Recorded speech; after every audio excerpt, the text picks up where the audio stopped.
ஏன்னா இந்த வீடியோல பேசிட்டு இருக்கிறது நான் கிடையாது, வேற யாரு? இப்ப இந்த வீடியோவை எடிட் பண்ணதும் நான் கிடையாது, வேற யாரு? 4 டூல்ஸ் நீட்டா இன்டகிரேட் பண்ணி வெறும் 4 நிமிஷம் காஃபி குடிக்கிற கேப்ல வெறும் 14 கிளிக்ல ஹைப்பர் ரியலிஸ்டிக் ஏஐ வீடியோவை எடிட் பண்ணி வாங்கியாச்சு. அதுவும் 0 லைசென்சிங் காஸ்ட். இந்த மாதிரி ஹைப்பர் ரியலிஸ்டிக் அவதாரங்களோட ஃப்ரீயா ஏஐ வீடியோ ஜெனரேட் பண்ணும் என்றால் தி அலிகோரி ஆஃப் தி கேவ்னு கமெண்ட் பண்ணுங்க. டிஎம்ல உங்களுக்கு நாங்க யூஸ் பண்ண அந்த 4 டூல்ஸ்க்கான லிங்க்ஸ், அப்புறம் அதை எப்படி இன்டகிரேட் பண்றதுக்கான ஸ்டெப் பை ஸ்டெப் கைட் அனுப்புவோம். டிஎம்ல லிங்க் வரும், நீங்களும் சைன் அப் பண்ணுவீங்க.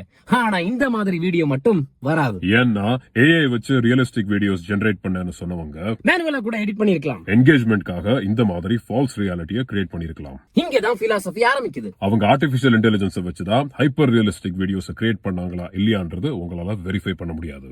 ஏன்னா நீங்க கமெண்ட் பண்றீங்க, உங்களுக்கும் டூல்ஸ்க்கான லிங்க்ஸ் கிடைக்குது. இப்ப எதிர்பார்த்த ரிசல்ட்ஸ் கிடைக்காதனால நீங்க உங்க ப்ராம்ப்டிங் ஸ்கில்ஸ் அண்ட் கிரியேட்டிவிட்டியை क्वेश्चन பண்ண ஆரம்பிச்சிடுறீங்க. நீங்க வேற ஒரு கண்டென்ட்ல இதே ப்ராசஸ மறுபடியும் ஸ்டார்ட் பண்றீங்க.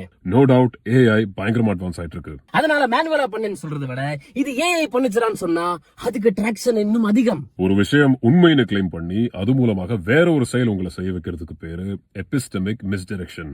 ஏஐ வச்சுதான் முடிச்சு விட்டேன்ற அவன் கிளைமை நீங்க இன்வெஸ்டிகேட் பண்ணாமல் உங்களாலே முடியும்ன்ற வேலையில நீங்க இறங்கிட்டீங்க. அவன் என்கேஜ்மெண்ட் வாங்கிட்டு ஓடிட்டான். All because you believe in the power of artificial intelligence. AI கடவுளை விட மோசமானது. Finish.